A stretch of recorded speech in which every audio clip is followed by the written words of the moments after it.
So hello दोस्तों, भोजपुरी के trending star Khesari Lal Yadav का फिर से एक और न्यू पोस्टर कल के दिन रिलीज होने वाला है।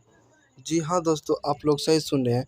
भोजपुरी के ट्रेंडिंग स्टार खेसारी लाल यादव का फिर से कल एक और न्यू पोस्टर रिलीज होने वाला है, जो कि इसमें हमारे नज़र आने वाले खेसारी लाल यादव और आस्था सिंह जी।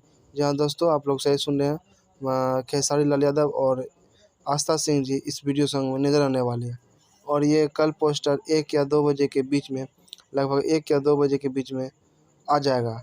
और इससे पहले वाले सॉन्ग के बाद में बात करें तो ए चुनमुनिया सॉन्ग था, जिसको कि बदनाम एंटरटेनमेंट के यूट्यूब चैनल पे अपलोड किया हुआ था। और ये कल अगला जो सॉन्ग आएगा, कल परसों आएगा वीडियो सॉन्ग फुल। और कल जो पोस्टर आएगा उसी में सारा चीज़ बता दिया जाएगा कि सॉन्ग का टाइटल क्या रखा गया है और किस चैनल पे अपलोड होगा, और फुल वीडियो सॉन्ग कब और किस समय कितने बजे अपलोड होगा। तो कल के दिन आप लोग 1 या 2 बजे वेट कीजिए। कल के दिन पोस्टर आ जाएगा और परसों इसका फुल वीडियो सॉन्ग आ जाएगा। तो ये थी एक छोटी सी इन्फॉर्मेशन वीडियो। आप लोग कैसा लगा कमेंट करके ज़रूर बताइएगा। और फिर से मिलते हैं एक और नए वीडियो में, तब तक के लिए बाय।